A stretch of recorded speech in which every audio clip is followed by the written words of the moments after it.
On the day she received her diploma, my wife turned to me with that strange half-tense smile and said she would leave me as soon as she could walk on her own. I stood in the room, with my hand still holding the box where I kept the envelopes with the college installments I had paid over the years.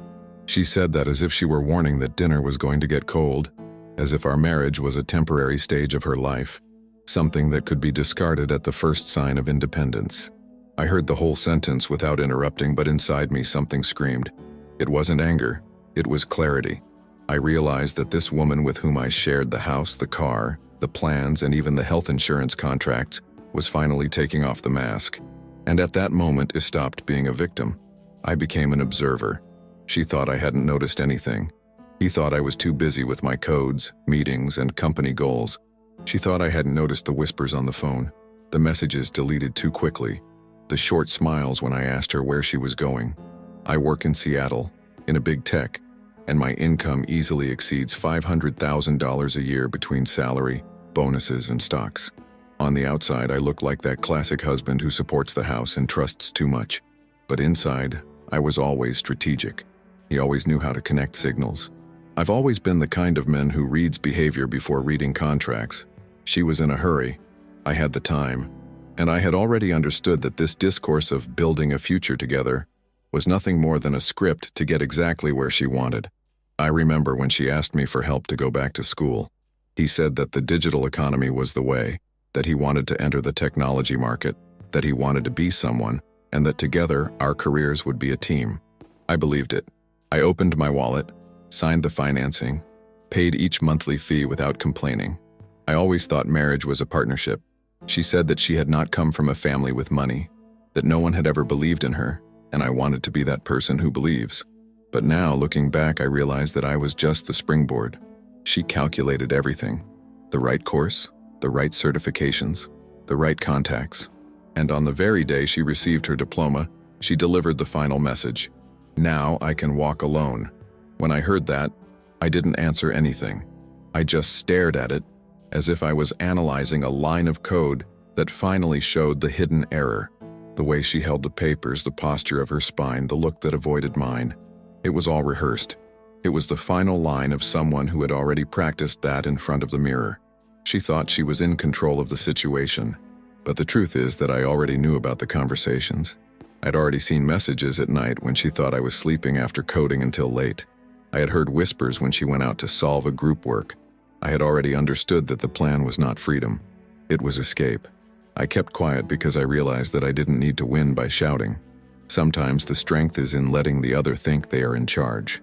As she spoke, I remembered the nights when I came home early from work to find the house empty. The times I suggested a trip and she said that it was not the time. From the conversations she diverted when I mentioned the future. Everything was there, but I hadn't seen it because I was too busy trying to sustain a relationship that only I carried. She didn't want a husband. He wanted an investor. She imagined that I would be devastated. He imagined that I would ask what I did wrong, that I would try to negotiate, that I would cry. She didn't imagine that I had already seen where her trail led. She didn't imagine I had heard when she told her friend that an older man has advantages, but he also has a deadline. He didn't imagine that I'd noticed when he started to change the way he dressed, when he changed the password of his cell phone, when he started to leave too early for the library. She thought she was doing everything in silence, but I saw everything. He just didn't say it. Fooling an engineer is easy. It is difficult to find that he is not seeing patterns. After this conversation, she went to her room as if nothing had happened. She opened her laptop, put on music, and started searching for job openings for a recent graduate.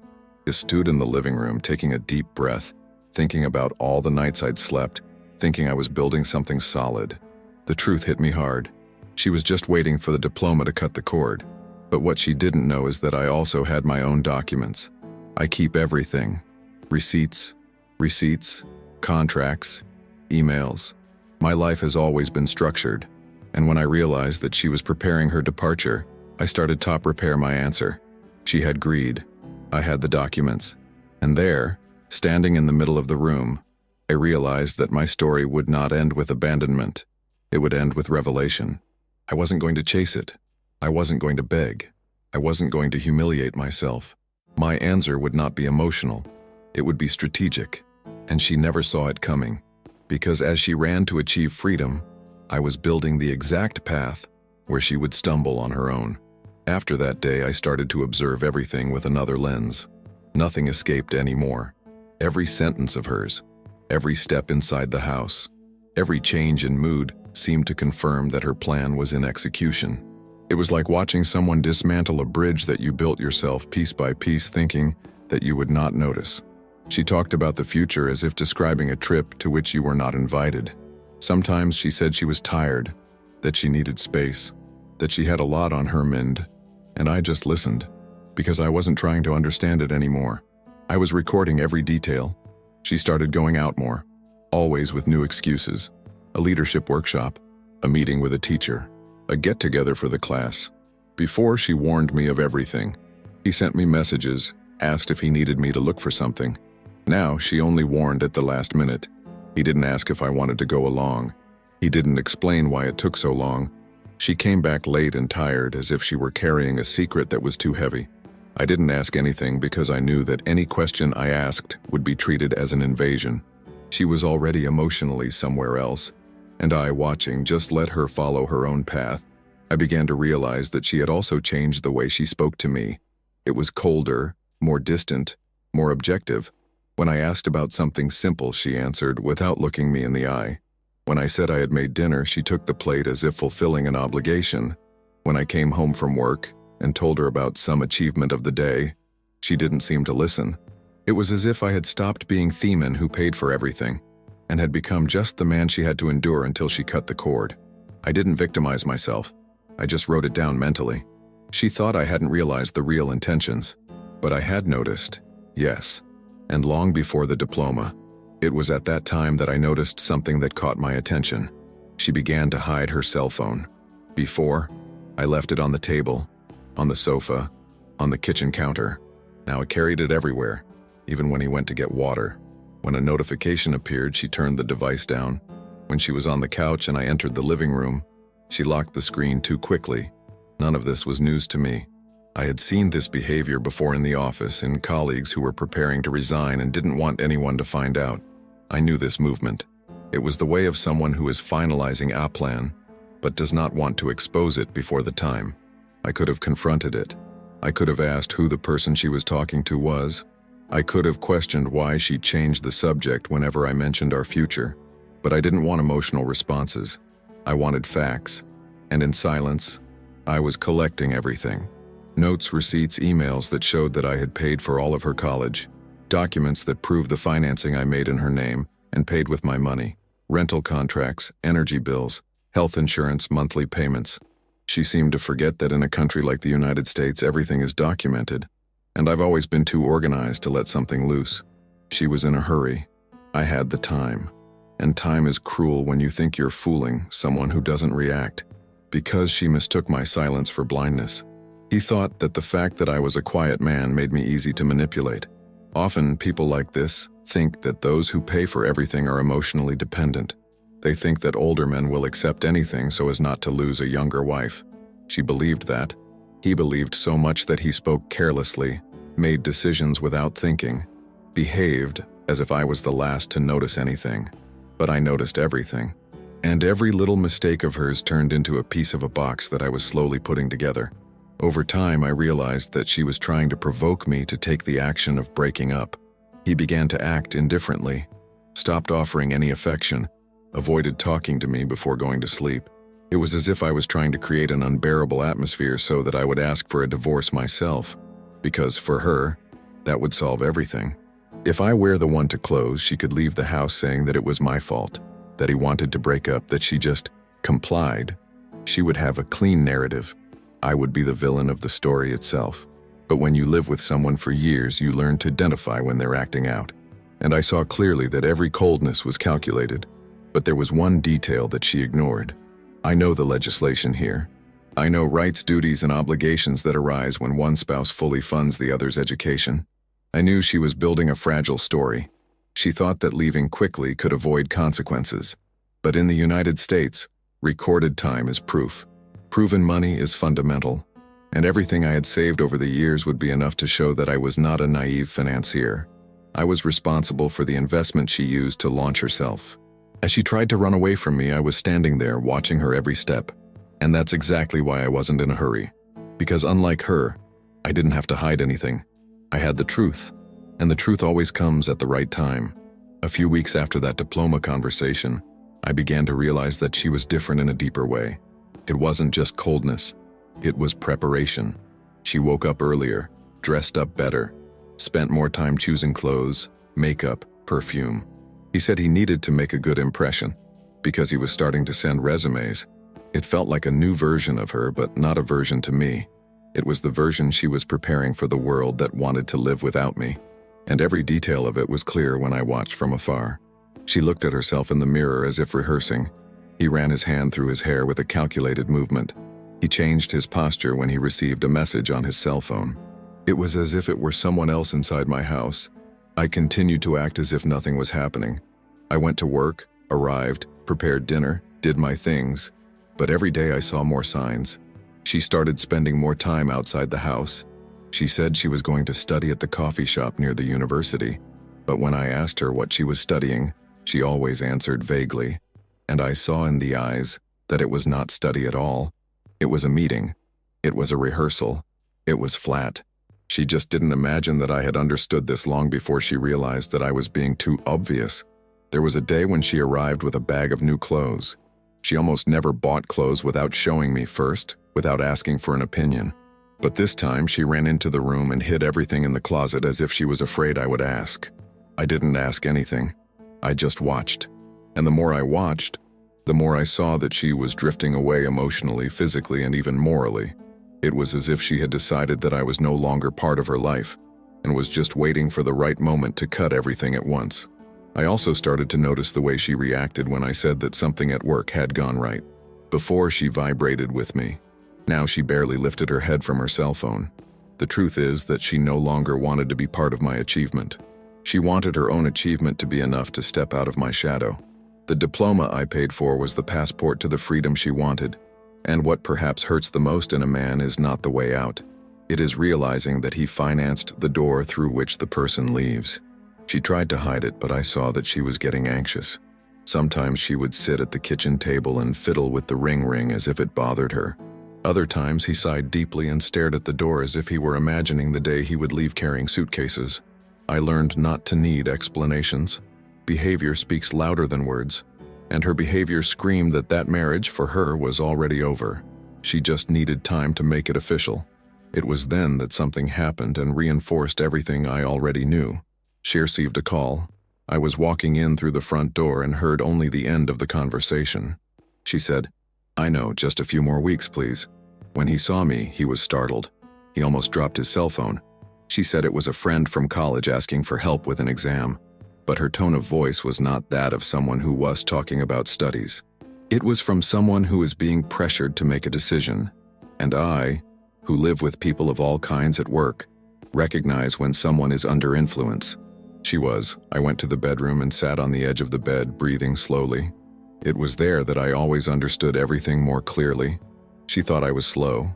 He thought it would be easy to manipulate me. He thought I would react like a desperate man. But I've always been better in silence. Silence helps me to organize reasoning.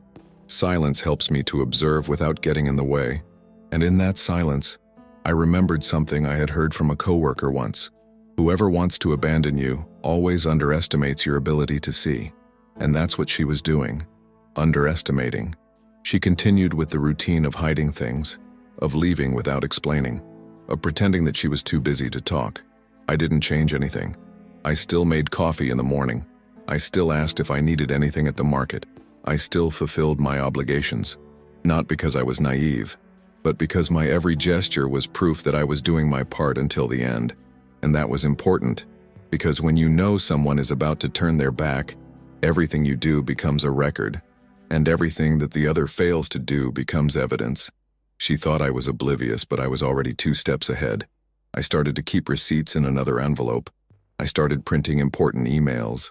I started to write down dates. I started recording times, not for revenge, but for safety.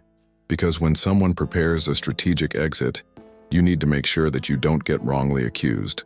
And in this country, where every detail can become an argument, I wasn't going to run the risk of being caught by surprise. The more she tried to move away, the more I understood how far away she was. But there was something she never imagined. She thought that gaining independence would be enough to reach me. But as she ran after freedom, she left traces. Tracks that at the right moment I would use not to hurt but to protect what was mine. Because I wasn't in a hurry, and my answer was still being written. As the days passed, the certainty that she was about to leave my life became so clear that there was no room for doubt. All that remained was to observe, and that's exactly what I did. Every time she left the house, I noticed the schedules. Before, she came back at 8, 9 at night. Now I arrived close to midnight, sometimes even later, always with the same excuse. Study, project group, university event. I knew that it no longer made sense. She just didn't say anything because the more she tried to hide it, the more she herself built the story that would prove her intentions. There was a day when she arrived so distracted that she didn't even realize she dropped her college badge on the floor. I took the badge to give her and saw something that caught my attention. There was no event on the day, no workshop, no meeting. I checked on the university's official website. Nothing. Another lie. Another piece fitted. She took the badge from my hand in a hurry, gave me a short smile, and went upstairs without saying anything. He didn't ask how I was. He didn't ask how my day had been. It was as if I was just a tourist going through that wedding. My routine at work remained the same. Meetings, projects, deliveries. I walked in and out of the company building as usual, but now with a kind of cold clarity. When someone decided to abandon me, I no longer reacted with emotion. I reacted with calculation. Maybe it was the engineer in me. Maybe it was just maturity. But I knew that the most important part of my answer was in what I didn't say. Her attitude had already been written in the previous weeks. I just had to wait for the right moment. Her cell phone became the center of everything. She didn't even let go of her to take a shower. He went so far as to enter the bathroom with the device and lock the door, as if he were protecting a gold mine. There was a day when she left her cell phone turned aside and a notification appeared too quickly. I only saw 2 words before she turned the device. We need to talk. I don't know who it was. I wasn't interested in the name. The content was more than enough.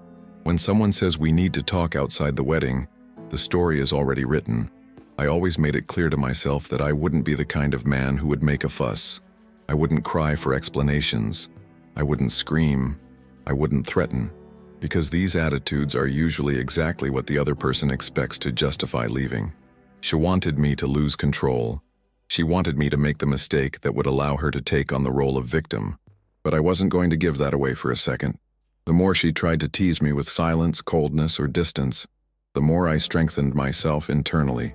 It was as if my own silence grew, and this silence began to turn into a strategy. I could tell she was uncomfortable when she saw me too calm. Each time I didn't react, she frowned, as if she didn't understand why I wasn't asking anything, why I wasn't desperate. It was there that I was sure that my posture was on the right track.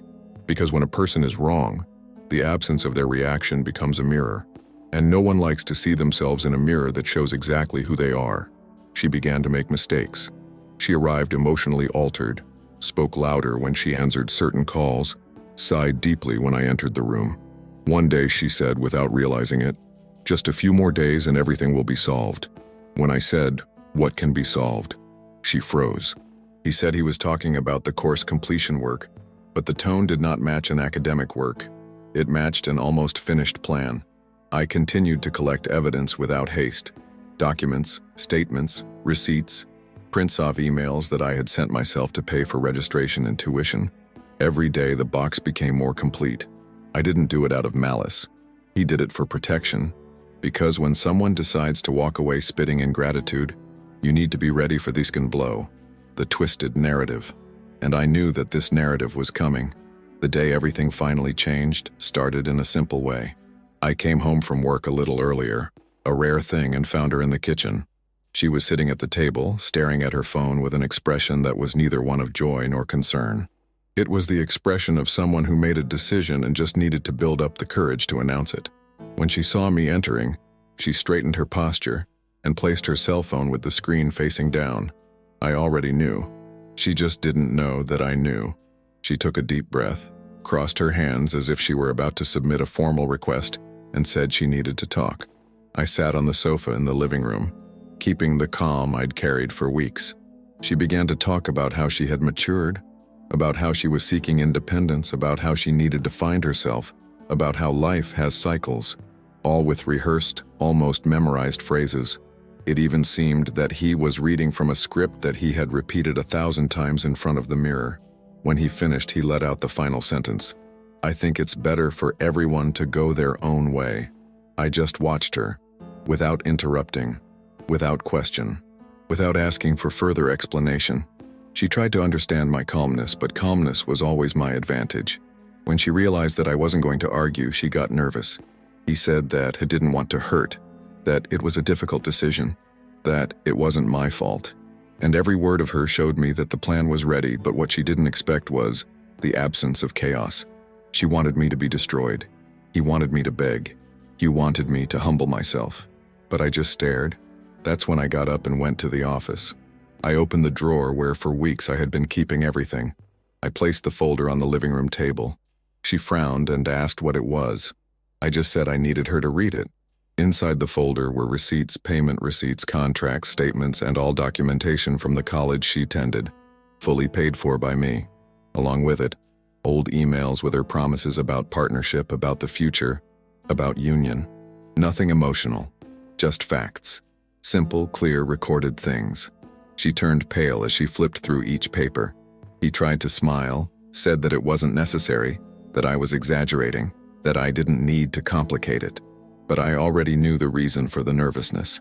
She finally understood that she wasn't leaving just any marriage. She was leaving a marriage in which she had a cost. And in the United States, when someone benefits from their spouse's investment to build education, career, or stability, it doesn't go unnoticed. She didn't expect me to have kept everything, but I always keep everything. It's part of my nature. I didn't raise my voice. I didn't accuse her of anything. I didn't mention any messages, no strange hours, no dubious behavior. I didn't need to. I only said that I recognized her decision, but that she needed to recognize mine. And my decision was simple. Everything would be resolved in a fair, legal, and documented way. Nothing hidden, nothing in a hurry, nothing emotional. She took a deep breath, trying to create some argument, but couldn't find it. It's hard to argue against facts, and that's what I had. Just facts. She asked me if I was angry. I said no, because it really wasn't. The anger passes. The clarity remains. I had clarity. I had seen her plan weeks before. I had understood his intentions on the day of the diploma. I had seen her haste, her change in behavior, her anxiety to cut everything and start another life. She thought she was 2 steps ahead, but I was the one who had already gone around the whole situation. In the end, she stood up from the table with a look I had never seen on her. It wasn't hate. It wasn't guilt. It was a surprise. Surprise to realize that I wasn't the naive man she thought she could use and discard. Surprise to understand that I would not fight. I would just let the truth speak. And sometimes the best answer is written on paper. She went to her room, picked up the phone, and locked herself in. I didn't follow. I didn't have to listen to what she was going to say to whoever was on the other end of the line. While she was talking on the sly, I only thought about one thing. My revenge was not to hurt. It was to let her every decision show exactly who she was. And in that moment, for the first time in months, I felt peace.